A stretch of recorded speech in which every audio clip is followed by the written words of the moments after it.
Okay, for question 3, function j is shown on the coordinate grid below. So this is function j. Notice the line that's there. All right. If the y-intercept of function r, so that's a different line or a different function. If the y-intercept of function r is greater, is 3/2 greater, or 3/2 greater than the y-intercept of function j, which equation could represent function r? Okay, and these are your choices. These are, again, you can see they're linear equations, right? Okay, so let's get our 3 hints to see how to do this one. All right, here's hint number 1. Hint number 1, since we now have the function j here, we want to take this and now write this as a linear equation. So what we need to do, all right, I'm just going to write this down. For function j, I'm just going to call it j, right? Right. We need to know what the slope is. Right? We need to find that. We need to find what the y-intercept is. Right? We need to find that. And we have to now take that and write it as an equation of y is equal to mx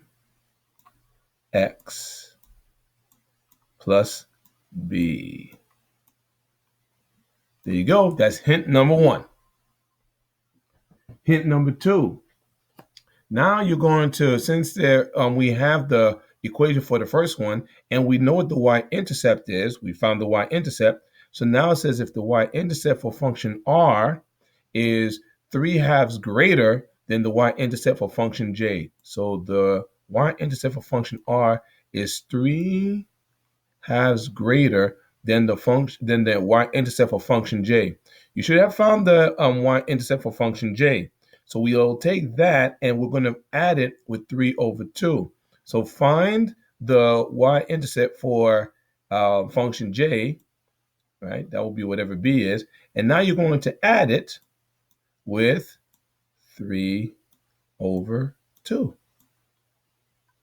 and find out what that's equal to. That is going to be hint number 2. Hint number 3. Okay, now that we found out what the y-intercept is for function r, and again, that's going to be to find out the y-intercept for r, that's here. All right. Now what we have to do, we know what's being implied here is that the slope is the same. It's just the y-intercept that's different. So remember the slope that we found for the function j, you're going to use the same one. So then for hint number 3, you're going to use y is equal to m multiplied to the x. So you know you should be having the same slope. What we had here is the same slope that's going to be here. And it's going to be added with your new y-intercept. I'm going to put that in a different color just to show that that's going to be our new y-intercept, which is b. And remember, that b is now coming from whatever we got from here. That will now become our new y-intercept. That's hint 3 in order for, let me make this a little better. I hope that makes better. All right, that'll be hint number 3 in order for you to find the equation, the linear equation.